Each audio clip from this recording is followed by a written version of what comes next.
All right, welcome in, everyone. We're going to let the feed breathe here for just a second. So just give us a quick second here. And there we go. All right, welcome in, everyone, to Building the Broncos. I am back again this week. Got my fun times down in Louisiana. Didn't get carried away by their mosquitoes.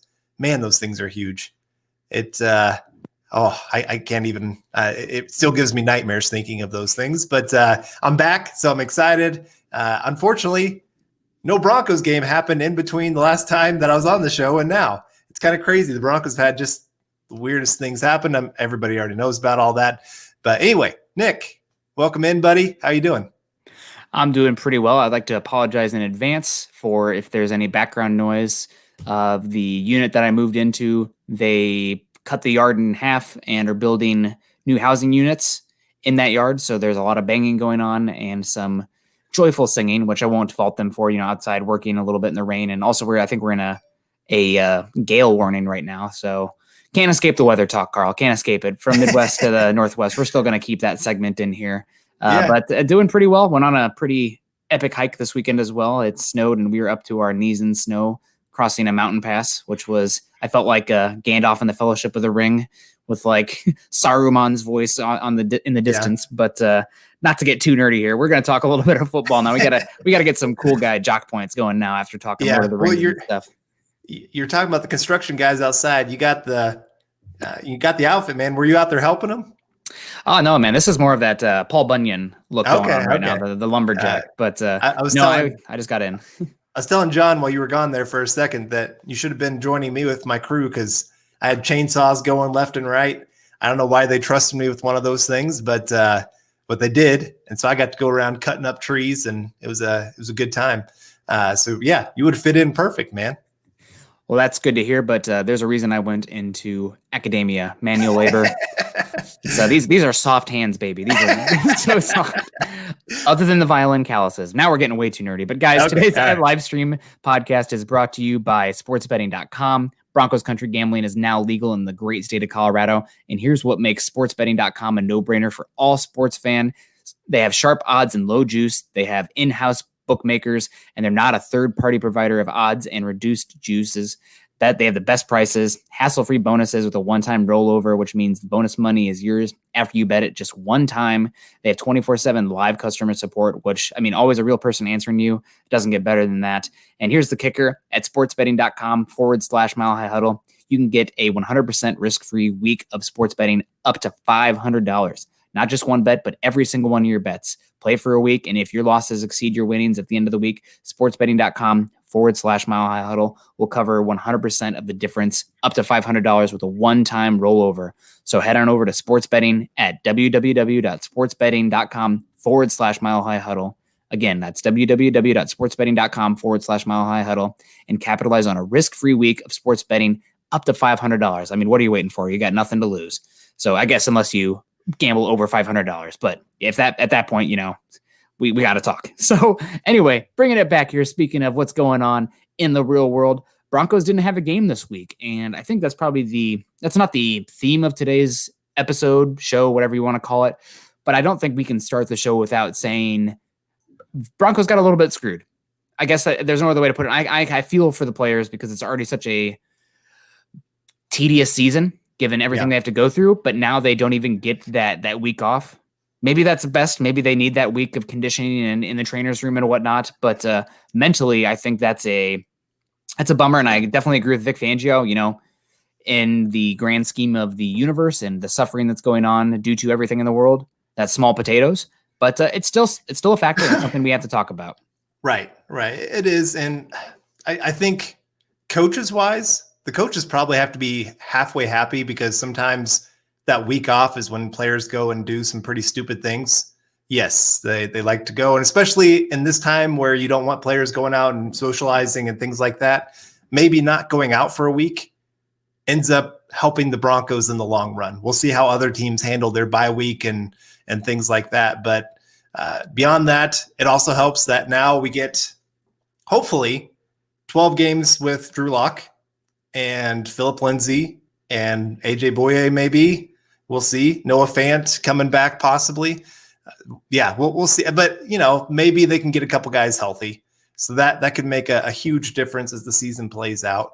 But otherwise, for the players, yeah, when you have expectations of a week off, and I know a lot of players. I know some people got mad at Eric Ebron when he complained about his bye week being taken away because he made plans for his kid's birthday party and things like that. And I understand, like in the grand scheme of things, have to miss your kid's birthday party, not the end of the world, but it still matters. I mean, any parent out there, if I had to cancel my kid's birthday party and tell them, hey, I'm sorry, my job requires me to do this, that'd be tough. Ask the kid if it matters. Yeah, it does. And so I understand that the players were upset, especially reading everything on Sunday. I was upset. I mean, I woke up and I was in Houston at that time, and reading through that, I called my wife I talked to my wife because she was in the hotel room with me, but and told her this is messed up. I used some not so choice words. Expletive. Yeah, but I was a little upset, and just to see that the team that did everything right is the one getting punished, that's what stinks. Yeah, the biggest bummer for me looking at it is, I mean, there's such an obvious, and I talked about it with Bawana last Saturday, but there's just such a delineation between the Broncos the Patriots quarterbacks of Cam Newton to Jarrett Stidham and Brian Hoyer, that's really the biggest difference maker. But outside the quarterback position, you're also talking about them maybe getting their single best player back in the reigning defensive player of the year in Stephon Gilmore. So yeah, it's really, I mean, there's no other way. I understand that it's safety precautions and they're trying to reduce an outbreak, and I get that, but it is a bummer for the Broncos because arguably the two best / most important players for the Patriots were going to be out or potentially out. And now they're much more likely to be in. And that really hurts the Broncos. Right. Well, and I just saw in the comments, somebody talking about the Titans Bills game right now. The Titans have an astronomical number of players and coaches that have it right now. They have done violation after violation, and yet here they are playing a game. Yeah, somehow Patriots have 2 or 3 players, I guess, end up 3 players with it. And somehow the Broncos, exactly. George Fox hitting it right. Look, Tennessee only had 1 practice and they're playing, but not New England. So it does feel like there's something going on there behind the scenes. I was reading an article earlier today that they said that the Patriots pretty much called the NFL head office and said, we are not playing this game. I mean, obviously, after watching Brian Hoyer and Jarrett Stidham go against the Chiefs and just one of the most feeble quarterback situations in the league, without Cam Newton, they really had no choice. So I definitely think the NFL helped the Patriots in that regard, but it does help that the Broncos are going to get some guys back, and it pushes everything back as well. And also, I mean, maybe not the best or anything, but also the Dolphins are pushed back now as well, and they just put an absolute butt kicking on the reigning NFC champions to the point where Jimmy G is now the backup quarterback. So, Broncos country, be thankful that we're not paying a big quarterback to be our backup right now. And they'll obviously figure it out. And now they're starting CJ Beathard, the pride of the Iowa Hawkeyes, throwing it to George Kittle. So it can't be all bad. But nope, we got to talk. Speaking of the quarterback situation, that's our theme today, talking about the AFC West, because it did seem like a game that did not involve the Broncos last night sent Broncos country a buzz with we'll just call it the very splashy play of Justin Herbert. Before we get into that, though, guys, this is the Building the Broncos podcast. Find us on Twitter at BDBFootballPod. Go get your swag on at huddleuppod.com. I'm wearing the hat. Carl is showing off the hair today. I'm just got crazy locks going, but that's because I was wearing a hat. And also, guys, subscribe, like, and share. That helps us a heck of a lot. But coming on now, we got to talk this quarterback situation. Obviously, quarterbacks are the main driver in the NFL. If you don't have one, you're probably not going to do anything unless you have an all-time defense or some like all-time units. I always come back to the Eagles a couple years ago, where they arguably had the best defensive line in football and offensive line in football at the same time. And they were able to win a toss-up game against the Patriots. Still probably could have gone to the Patriots, but it didn't. But most of the time, if you look back on the Super Bowl, the teams that get that far, it's because the quarterback play. And I don't think it's a stretch to say right now that the Broncos potentially have the worst quarterback situation in the AFC West. I can't say that they are at this exact moment in time. I would say that they have to be probably the least favorable situation in the AFC West. Now, there's a lot of nuance with that, and we're going to get into that. Right. But just looking at it at this exact moment in time, probably right now, the worst situation. And that's not a shot at Locke. It's just how much we don't know about Locke, along with substandard games that he has put out there. So I want to make sure to get this out before we start. This is not us trying to say Broncos tank for Lawrence or anything like that.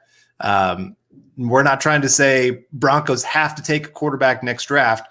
It's just saying that right now, of the quarterback situations in the AFC West, the Broncos have the biggest question mark of any team in the AFC West.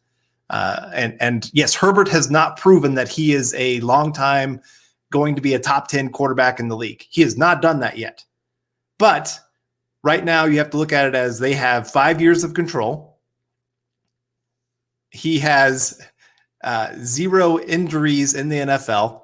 And I know some people I've gotten into a couple arguments on Facebook, and I know Facebook is sometimes gets interesting, but Locke is not injury prone per se, but the 2 injuries are concerning because they are to the throwing arm. And you and I were talking about, baseball, Tommy John surgery, they never quite, they might have like a short burst where they are the same as what they were before, but it's never a longevity thing. And I've had shoulder injuries before to my throwing arm. And I've never played in the NFL or anything like that, but I do know I've talked to some people that have worked with players that have had some of these kind of injuries. It affects them. It does. They can make adjustments that maybe the velocity is not going to be there quite like it used to be. Peyton Manning.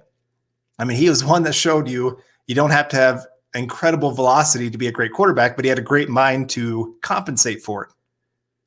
Also, I think this is an interesting point, and I've had some discussions with some other Bronco folks about it, but I think it bears the questioning how successful that version of Peyton Manning would be in today's league, because I'm thinking of a guy who put up incredible numbers, has been a great quarterback for a long time, and the way the league's trending right now just looks like he doesn't belong, and that's Matt Ryan. A quarterback who's very intelligent, cerebral, has good arm strength, but the fact that he has almost nothing in the ability to create and make up for an offensive line, the Falcons are terrible. And I'm just curious how much of that comes back to that. And Drew Brees is another one too. Those quarterbacks that don't have that playmaking ability, what do they even fit in today's league? And we do have a couple hellos before we really get too much into this discussion from Dylan, sup Broncos country. We really appreciate everyone tuning in here, especially on a week that, like I said, it's just been kind of crazy, especially for the Broncos. And what will it be? I think they said 17 days between games for the Broncos, since it was a Thursday night game was the last time they played. Yeah, that's a good point. So kind of a weird, it's even like double bye week, I guess you could say, which is nice, at least for the players. They have gotten a few days off. I know the coaches said that they could have Sunday, Monday, and Tuesday off. They will be back at practice tomorrow. So players at least have gotten a little time. They just haven't gotten to travel, do some of the things that they usually do. And I've seen some of these. Drew Brees seem to be fine after his shoulder surgery. So I'm not saying this is everyone. I'm saying this is a concern that the Broncos have to keep an eye on. That's our big thing right now with Drew Lock is he has shown potential. All of us saw the Houston game. I think that's the one that we all kind of lean on when we're trying to hope that that's what he can become. Big play quarterback, can fit balls into some tight windows, can do some things with his feet that you haven't seen for a while for the Broncos quarterbacks when you're thinking about Joe Flacco, Peyton Manning, those kind of guys that just can't run. That's what you're hoping for, but he hasn't always shown that. And so quarterbacks can have one great game and still not be a great quarterback. Who remembers Matt Flynn? Yeah. Trevor Siemian. He had that 4 touchdown game against the Bengals, and everybody was going. I remember there was articles out there by some places going, sign this guy to a long-term contract now. And I'm going, that was one game against a bad team. So again, this isn't us trying to say that Drew Lock can't be the future. It's that he is just so unknown right now because of injuries, because of lack of games, because of his especially lack of time with Pat Shurmur. We don't know how he's going to really meld with him. So he's got plenty of games. He's got 12 games to really prove himself. And it really is in his hands to show that he is the future of the Broncos. But yeah, and it's a cliche for a reason. Just coming back to you, we have Twitchy Noob saying, good point, Carl. You have to be healthy to show if you can play. Mm-hmm. It's a cliche, but your best ability is your availability. And with those injuries already adding up, Locke not being a first-round pick, he only has 2 years left of control. So again, the main premise of this show is this episode is the AFC West quarterback situation, how it stacks up right now. And Justin Herbert, you can kind of compare his flashes to the Drew Lock Houston game. Although that said, I think I would take that Saints defense versus what was that horrible Houston secondary. But that said, with Herbert, you have the 5 years of control and you don't have the injuries. And I also would argue that Herbert has better tools. Now, at Oregon, he did not look as loose as he's playing right now. He always looked very mechanical, but he's playing very loose right now. So I guess, good for him. And he's also in an offense that is, instead of that quick pass screen game, which had been perfect for, the Mariotas of the world, they're letting him rip it. They're letting him go out there and be a playmaker. And he's looking more like a Josh Allen type than that Mariota, which fits Herbert's skill set much more. So I think right now, just given the years of control and more tools, I think a slightly better athlete than Locke. I think slightly better arm talent than Locke, maybe a little bit more elongated release. Locke is a little bit of a quicker release, but I think Herbert has slightly better tools. So if you had to put them head to head right now in a redraft, Herbert's probably going before Locke. Yeah. And so this is why I know I've already seen a couple people ask the question of what about the rumors of like Dwayne Haskins? Sam Darnold's another one that's going to be coming up. Yeah. What's with the Dwayne Haskins trade rumor? So right now, I would say nothing. Speculation. Yeah. Here's a team that doesn't have their quarterback position solved. Maybe he'll go there. It's a salvage kind of thing. So exactly. It's just putting 2 and 2 together and coming up with 4. It makes sense, but at the same time, I don't see Dwayne Haskins coming to the Broncos. I don't think Elway was a big Haskins fan. There's other quarterbacks that I know that he's a lot more tied into than Haskins was. I would definitely do the Josh Rosen special, though. Like if somebody's looking for, let's say they want a 4th round pick, there's never a bad idea to toss a lottery ticket at the quarterback position. Yeah. Especially one that was a 1st round pick that has shown talent. Granted, it was an air raid Ohio State system under Day, but I think that if it's not a big pick for Haskins, you go for it. But there are rumors that his work ethic dried up this year, and that was a concern, and you don't want that, especially for a disciplined, demanding coach like Ron Rivera, Riverboat Ron. So it's a concern, and you can say what you want about Drew Lock, and some people, there are people out there. Obviously, we're such a polarized freaking country, and that goes beyond football right now. But there are people who are like in Lock's camp no matter what, and there are people who are like Lock haters, which I don't understand.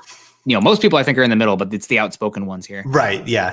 But the Broncos look pretty good in hindsight, not using a 1st round pick, that 10th overall, or trading up for Daniel Jones or Dwayne Haskins and letting Locke fall to them, because that's a lottery ticket. Again, we're still got Noah Fant, you got Dalton Reisner, you got excess picks this year that you could. I think it ended up being Cushenberry, who's not playing great right now, but still, that's another potential starter there. Right. So they didn't have a chance at Kyler Murray, and probably best case scenario that they didn't end up using that pick on Haskins / trading up for Daniel Jones, because those two look like they are in the soup. They might be replaced at the end of the year, and it's not totally their fault, especially Daniel Jones. Right. I saw an article that said that they should really start thinking about benching Daniel Jones at this point. I think he's thrown in 23 games, he's thrown 17 interceptions and had 22 fumbles. So big time turnover guy so far. But part of that is the Giants. If you want to look at a bad offensive line, go watch the Giants. I know some people are looking at the Broncos, and I know some of the stats say the Broncos have the worst offensive line. I'd say they just had the most unaware quarterback for 2 games of the 4 in the NFL. Helen Keller Driscoll. Yes, exactly. And also, they might have the worst starting center in football right now because Cushenberry's struggling like crazy. Yep. And they might have had the worst right tackle in football there for a little bit because Wilkinson was playing horribly. So, and Reisner's playing bad. So, no, everybody wants to say, oh, if we replace Bowles, the offensive line will be fixed. Well, he's the only one who's playing good right now. Even the last guy was playing average. So, again, coming back to the quarterback situation, we've talked Herbert not to death. And guys, I apologize also if there's construction going on in the background. It's literally right outside my window. But I think a big thing we need to say about Justin Herbert is that it is an extremely small sample size so far.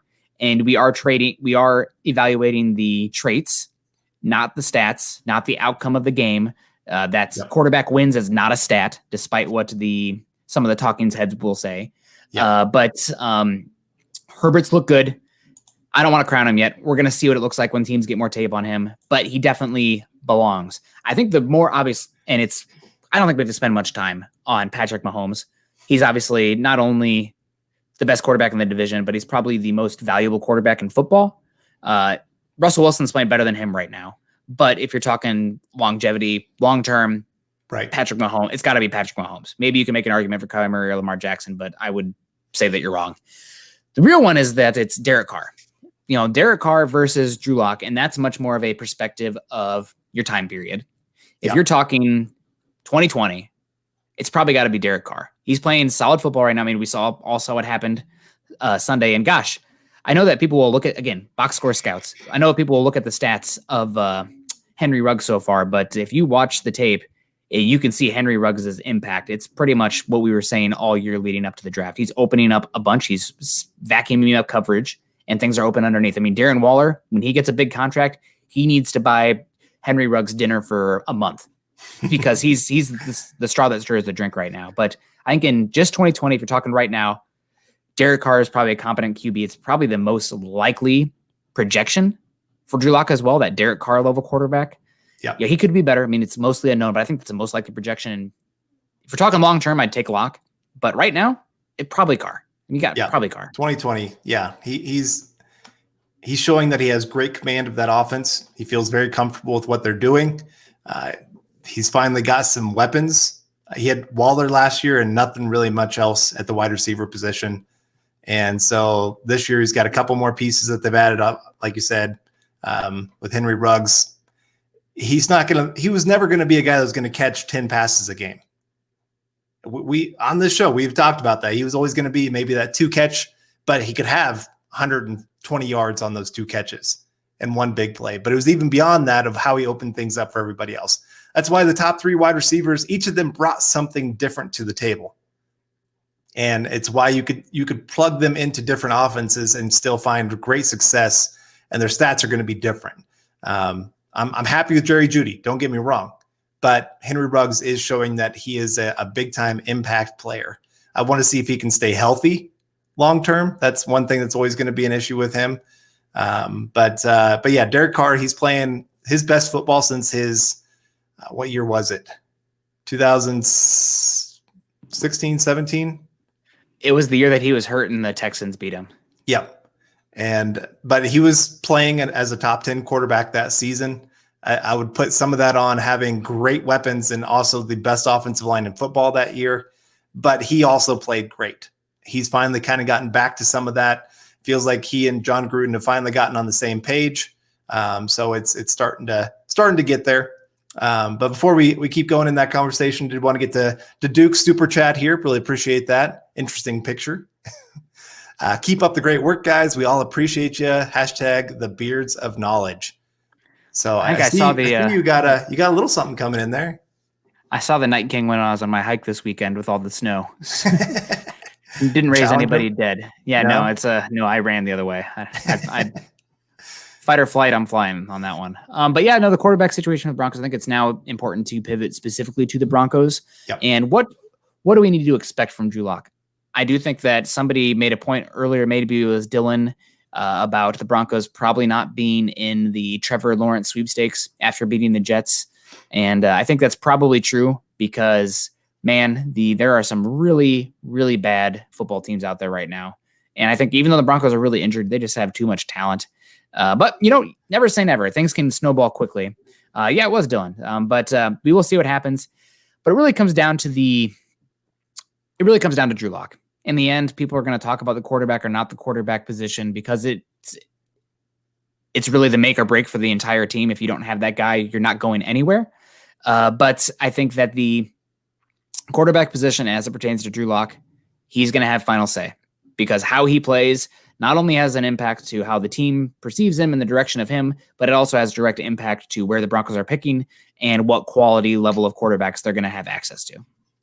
Right. Yeah. No, that's exactly it. So it's to me, it's kind of almost a little bit of a win-win. If Locke doesn't play great, the Broncos are in position to get a guy that they can build around for the next 5 years and really have plenty of cap space. Just sets him up really nice in the division. If he plays great, well, then they have the quarterback answer figured out, which is the hardest thing to figure out in the NFL.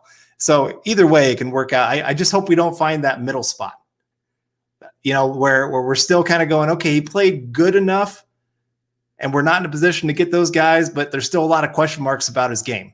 That's like the worst place the Broncos can be, where they still have questions about who Drew Lock is at the end of the season. It's giving Andy Dalton that second contract kind of thing. Yeah. That's when you're in trouble. And you're absolutely right. I do want to see Lock. Somebody made a good point here. I'm excited to see Lock play with Dotson as well. Although the interior offensive line needs to get their crap together also. Yeah. We have WE coming in here. Locke should learn to protect himself when taking hits. He should have tucked the ball and he would have protected himself from that injury. Sometimes injuries are just going to happen. So that was one where he probably ran around a little too long, but sometimes it's going to happen. He got hit really hard. It sucks, but them's the breaks. So what are you looking for from Locke when he does come back? Obviously, I am concerned about the shoulder injury. What are the lingering effects there? Is it going to mess with his accuracy, which we saw that week 1 game, his accuracy was erratic. Yeah. It was. He sprayed around, especially once it got beyond 15 yards down the field, not the actual distance of the ball, but 15 yards with the hash marks. The accuracy tend to drop off. So I am worried about that shoulder. What are you looking for when he does come back eventually? And probably, it really might even be this week. Yeah. So that is definitely one of my major concerns. Is he healthy? But also the footwork.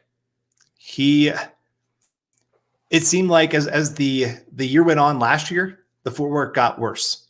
So the first couple games there, I thought, wow, this is really improved when he started playing with the final 5 games.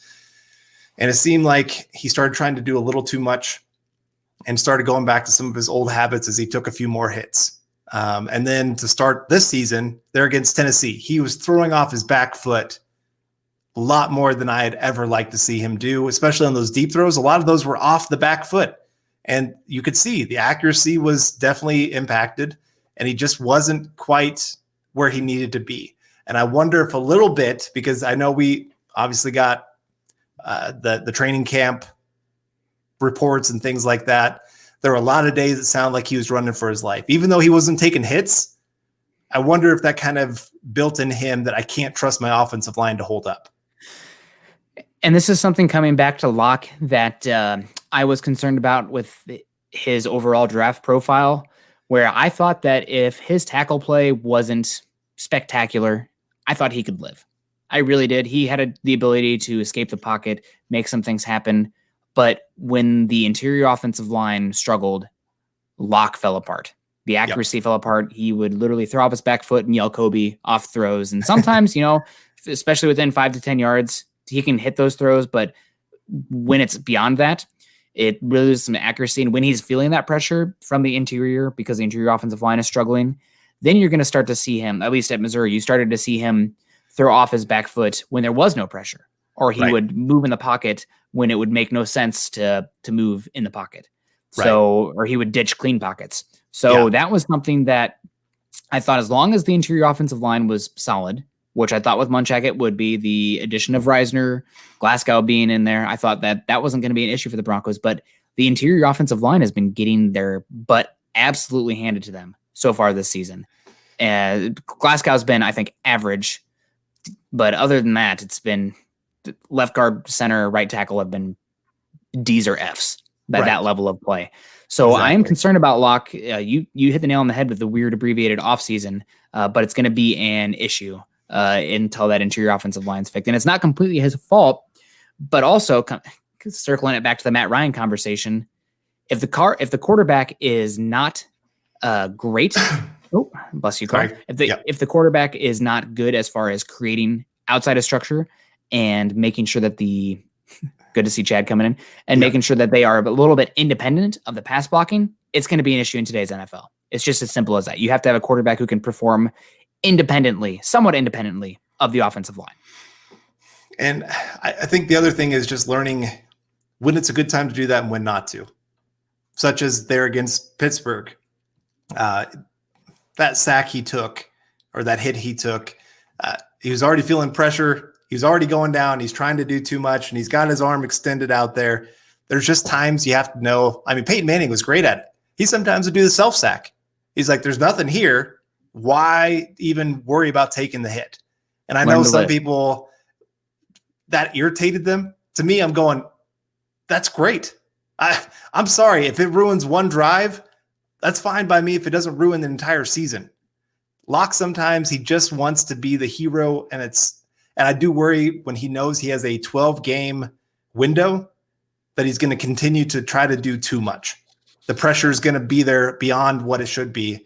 I know some even brought up the question of with Herbert showing so much, does that add extra pressure then to Locke to have to go out there and perform on some things? And it's going to be a very pressure-filled situation, and you hope that your starting quarterback can handle it, obviously. But he's also a little bit in somewhat of a no-win situation in some parts of it. In the sense, like you said, offensive line struggling. The offensive weapons are banged up. Hamler, we don't know when he's going to get back. Fant is down. Phillip Lindsay's just getting back into the swing of things. You've got your third string right tackle now stepping in and having to protect your quarterback, rookie center. I mean, there's a lot of things working against him, and it's not enough excuses. He's still got to go out there and do something. There's plenty of players going out there doing lots of good things with not great talent around him. I mean, Justin Herbert, he has a terrible offensive line in front of him, and he showed he could still go out there and make plays. So Drew Lock obviously still has to go and do some of those things. But it's just, he's got a tough road ahead of him.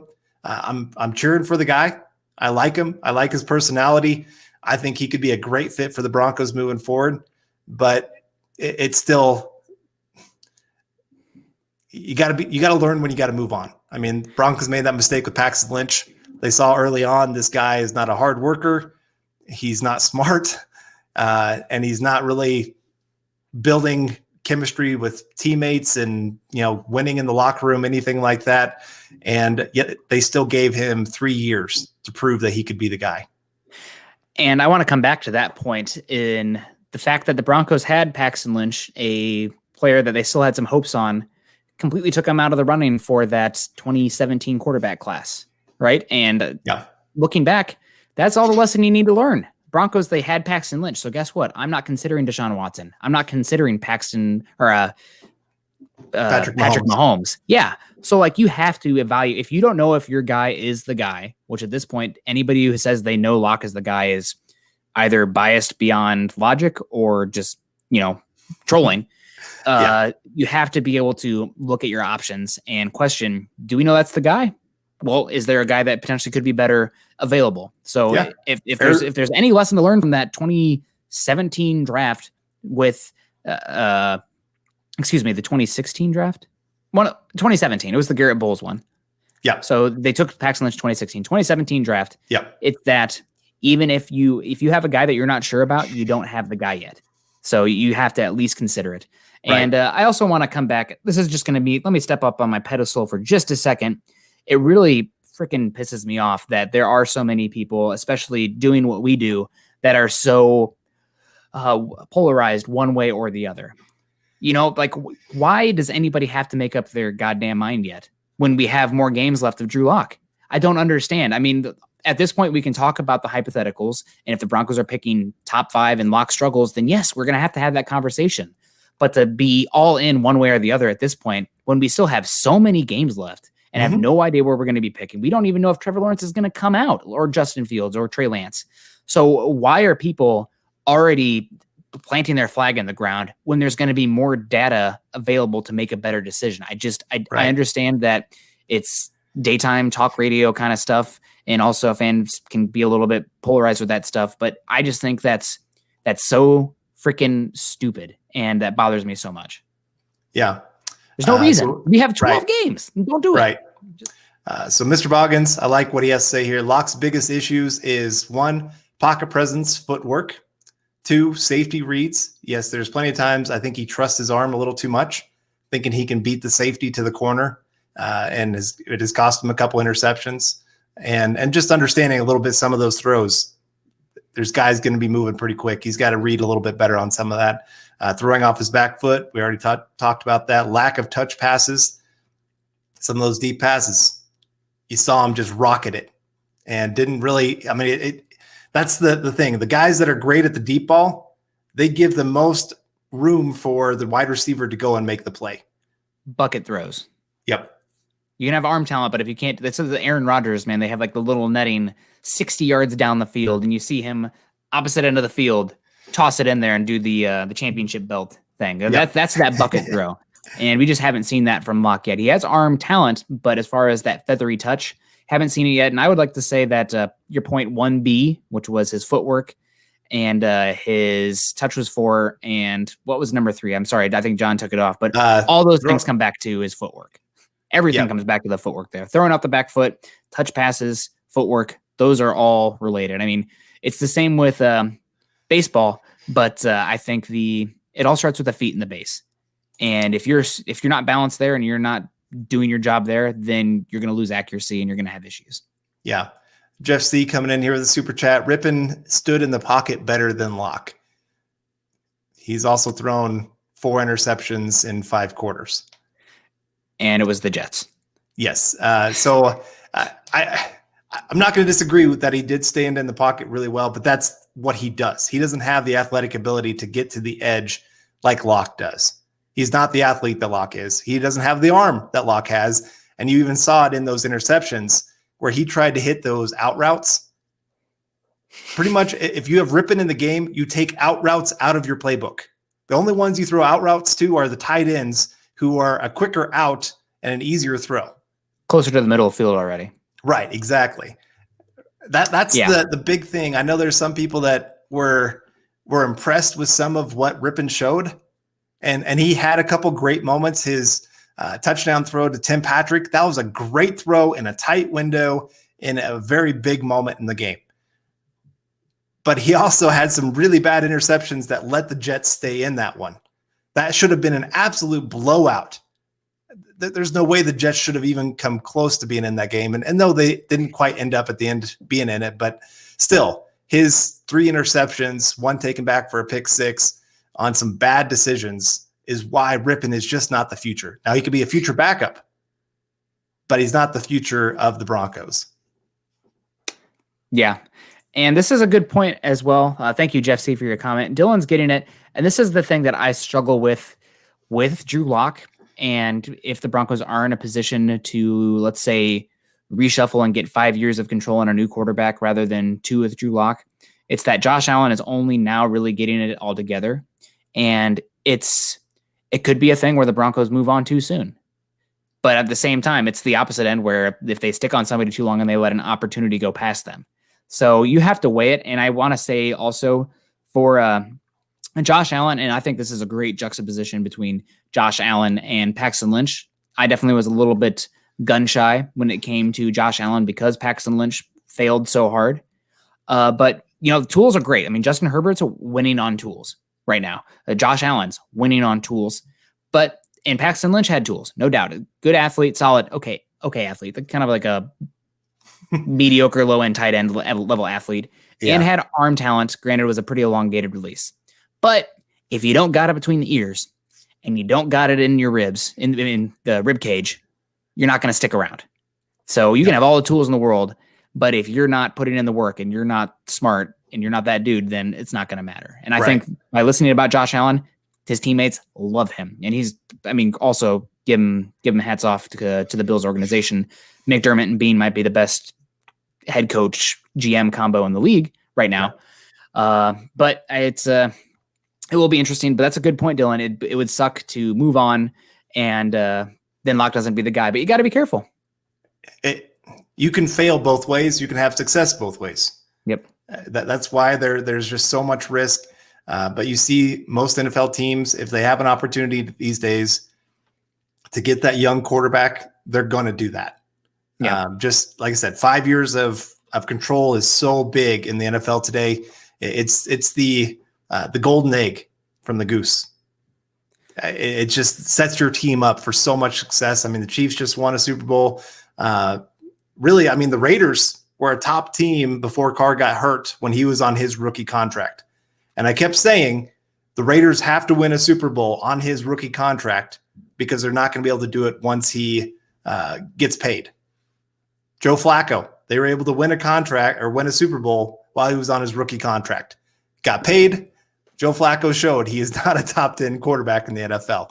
Bengals made one AFC North and made the playoff year after year. Granted, they couldn't win a game, but that was Andy Dalton on his rookie contract. And as soon as he got paid. So speaking of Andy Dalton, did you get a chance to watch that game this weekend with the Andy Dalton coming in beat the Giants? I did not. I was going through Oklahoma at that time and my phone cut out. It does in Oklahoma. Whatever that means. But a real question for you. Let's say Broncos are picking 10 to 15. They're outside of that quarterback range. And Locke, they don't really truly believe in Locke anymore. Or let's say Locke, hasn't shown enough. Are you making a call to Dak Prescott?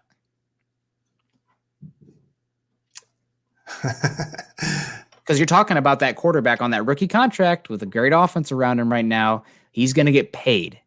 And the Broncos had a lot of interest in Dak in that draft. Yeah. They ended up going Paxton Lynch. God, how things might have turned out differently if the Cowboys or the Chiefs had gotten Paxton Lynch instead. But we're talking alternate realities there. But I know. It is what it is. Let's say Locke is just only okay and Dak is available. Are you making that call? No. Like I said, I like Dak. I don't absolutely love Dak. He has had it pretty good there in Dallas with a great offensive line in front of him.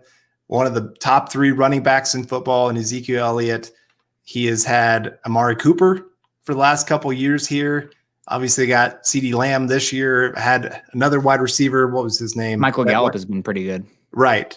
Went for another 1,000 yards last year. So he's had it pretty good.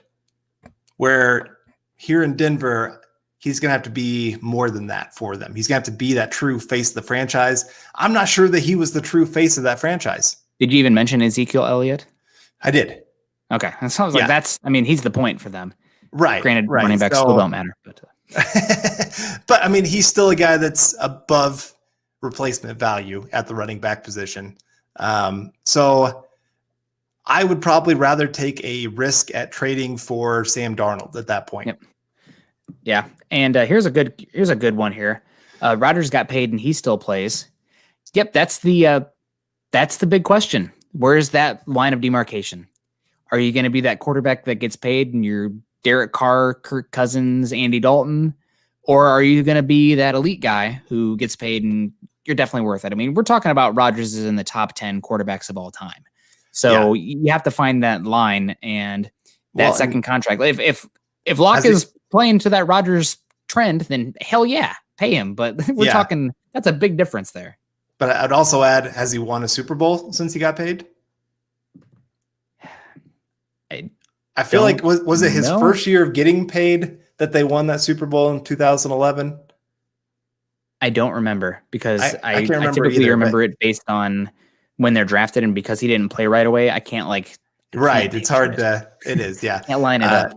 So even there, he's been paid and they've won a lot of games, but they haven't really been that true Super Bowl contender.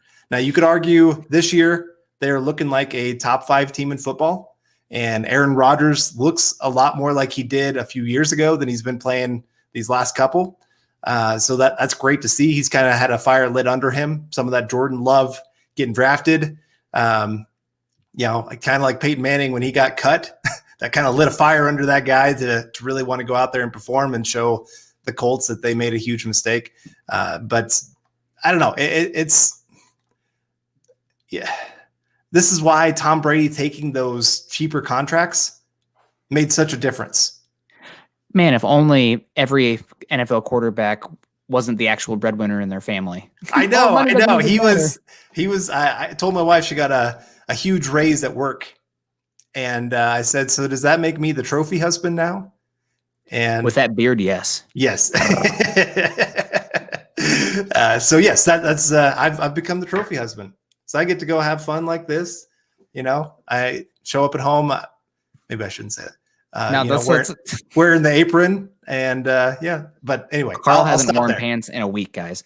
So Jeff C coming in here, adding on to his comment from earlier. My point is that Locke needs to be more comfortable in the pocket. Of course, he's better than Rippon. Meant this is Locke's issue. Look at Herbert. Yeah.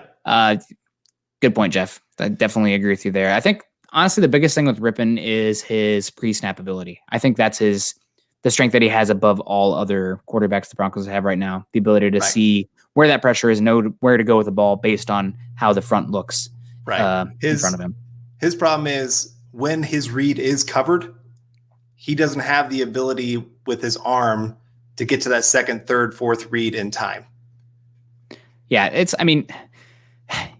like, let's say he was an incredibly skilled driver, but he is going up against Ferraris and he has a Ford Pinto. Yep. At some point you just don't have the hardware. I'm sorry, you could be great, but wrong car. Yep. So coming back, we got Tom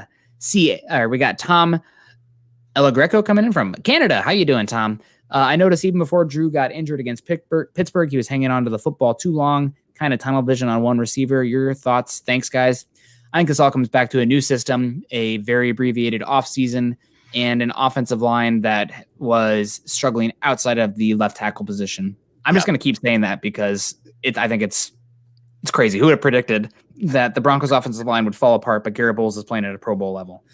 But it's definitely a concern, and that comes back to the pre-snap reads as well. I mean, where's the pressure coming from? Okay, if I know that I'm reading an A-gap blitz right now, guess what? The ball should go where that blitzer is coming from because there's going to be a vacated space. That's just stuff like that.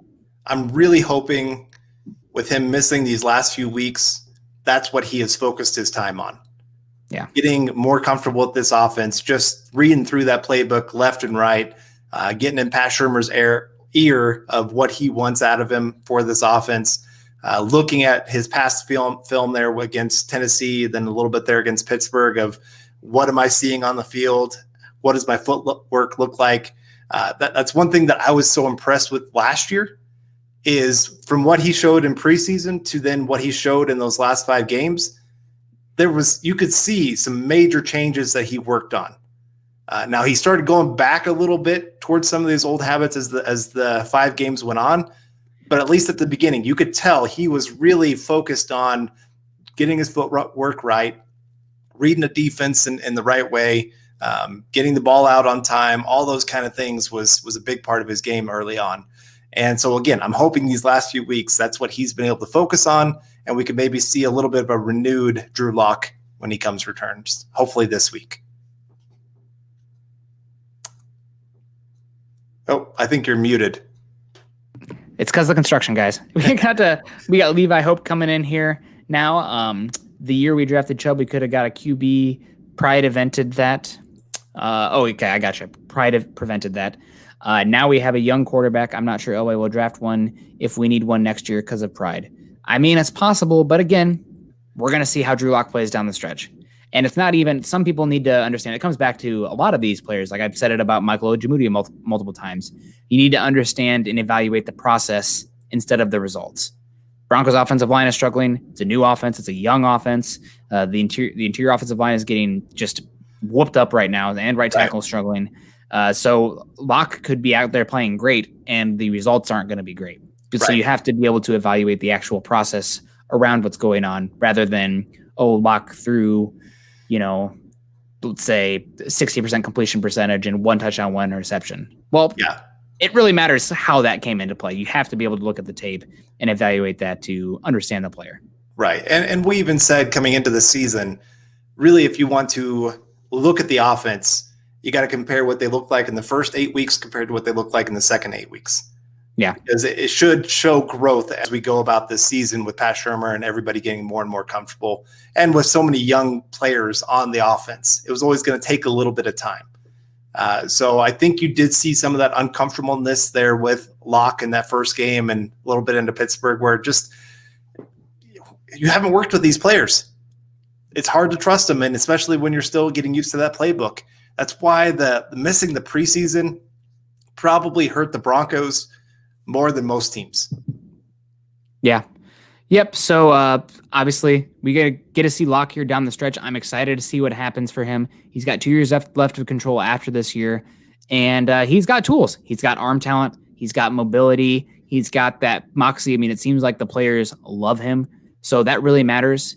But in the end, it's going to come down to him and the situation for the Broncos. Obviously, they get to have an option to add to this team around him, and we don't want to go full-born draft on this one, looking down the entire roster. We got an entire offseason for that. Yeah. But in the end, hopefully Locke is going to be able to show it, and I think there is a chance where Locke ends up being the second best quarterback in this division still. I think that the 2-game sample size for Herbert, even though he has flashed really well, there are some accuracy issues there, and there's not really a book on him yet. So that's going to come out, and we're going to see how there's going to be a little bit of give and take there. And also Derek Carr, I mean, by all indications, John Gruden is not in love with Derek Carr.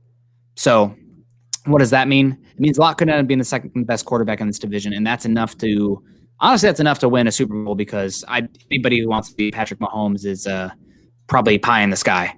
But it is what it is, and hopefully Locke can come out and prove it this year, make the Broncos, probably not making the playoffs. Although never say never. If they beat the Patriots this week, then 2-3, and you're right back in this thing. Yeah, you are. But that's probably the biggest thing, is finding out about Locke. That's what the season was always about. The offensive line, unfortunately, is much worse than anybody could have predicted besides the doomsdayers. And those doomsdayers were probably saying step number 1 is moving on from Garrett Bowles, and he's playing like a Pro Bowler. So, you got it right, but not by the right path. That makes sense. You just happened upon it. But we'll see what happens. This is not I see Jesse coming in basically a Locke roast session now. It's not, but also we're not going to blow smoke up your rear end either. I mean, we're here to talk the nuance both ways, and thank God we have many more games left this season, a long season left, to find out exactly what he is and find out the circumstances around him. But the Broncos did a lot of injuries this year. The most important thing is finding out what they have in Drew Lock and if he is the guy or not. And if they can come out of this season answering that question, either way, honestly, either way, that's a step in the right direction. Because like you said earlier, the worst thing is to be dead in the water and not knowing, is he the guy or is he not the guy? And then making half-hearted decisions both way because you don't know. Right. And we've seen that from the Broncos in the past, where they kind of commit to one guy but don't at the same time. Bringing in Joe Flacco, Case Keenum. Those are guys that they're stepping stones to something better, but yet you're spending big money on them for very little production. And so the Broncos have tried to kind of hedge their bets at the quarterback position, and it has blown up in their face. And so, like I said, it's kind of one of those, you like to go all in. And I do think the Broncos went all in with Locke this year. Absolutely. What do you call it, signing Driscoll? Yeah. Instead of bringing in Cam Newton or Jameis Winston. That's the biggest endorsement they could have ever had. We saw how bad Jeff Driscoll was. They went all in on Locke this year. Yeah. And so I do think there is some great belief around the organization. The injuries probably have some people making some questions moving forward. So again, that's the part that I think really messes with all this. You just got to be thinking of that in the back of your head. If he suffers another injury this year, at that point, you just got to be going, okay, enough is enough. And I know 3 injuries doesn't mean end of career. I mean, Drew Brees showed that the Chargers gave up on him too soon. And he's obviously done great with the Saints. And other quarterbacks have done great when they've changed organizations. Sam Darnold is one that I think if you actually stick him with a competent team, Like if you stuck him with the Bills coaching staff instead of Josh Allen, I think that guy is doing great right now. And he's looking like a top 10 quarterback. Position matters. I always said this with David Carr when he was the number 1 overall pick. I've watched his college tape. He looked amazing.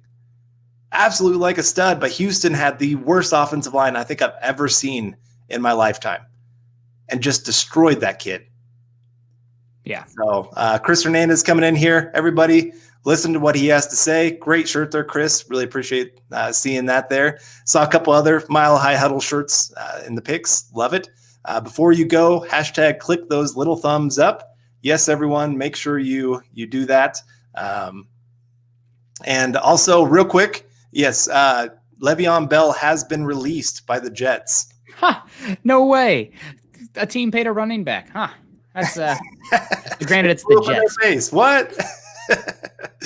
Unbelievable. So that's hilarious. I'm sorry. That's so funny. The Broncos are not going to be looking at him. They've already got 2 running backs. They don't want to pay that guy any kind of money. So he won't be with the Broncos, but it is news obviously being out there.